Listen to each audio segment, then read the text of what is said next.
Somos un partido serio y somos un partido responsable.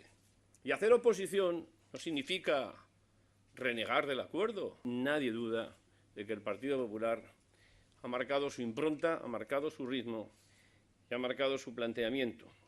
Y si no hiciese oposición el Partido Popular en el Parlamento Autonómico, ¿quién haría oposición? No puede ser que seamos los aragoneses los primeros en sucesiones, en donaciones, en patrimonio. El agravio es brutal. Y el agravio es brutal, además, para un gobierno que, en lo que llevamos de legislatura, ha ingresado ya 1.279 millones de euros más. 1.279 millones de euros más de lo que por el mismo periodo había ingresado el gobierno anterior.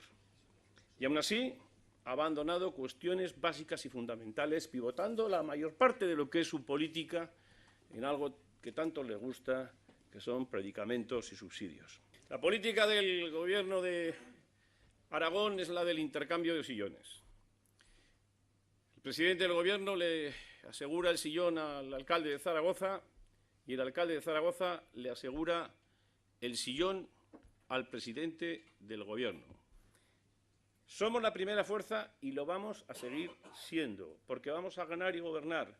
Y ello nos obliga a presentar a los aragoneses propuestas serias, propuestas convincentes, propuestas que llenen de ilusión a nuestros conciudadanos. Y hacerlo, además, desde la normalidad, desde la moderación, desde la tranquilidad, desde el respeto a todo el mundo, al que piensa distinto y al que piensa diferente.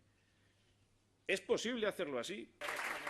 Tenemos que ganar y tenemos que gobernar y tenemos que hacerlo, como antes os decía, con moderación, con normalidad, con centralidad, gobernando para todos, para los que nos voten y para que no nos voten.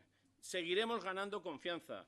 La seriedad siempre ha sido sinónimo de éxito y nosotros, con seriedad, con humildad y con trabajo, no nos va a ganar nadie en las próximas elecciones. Muchísimas gracias.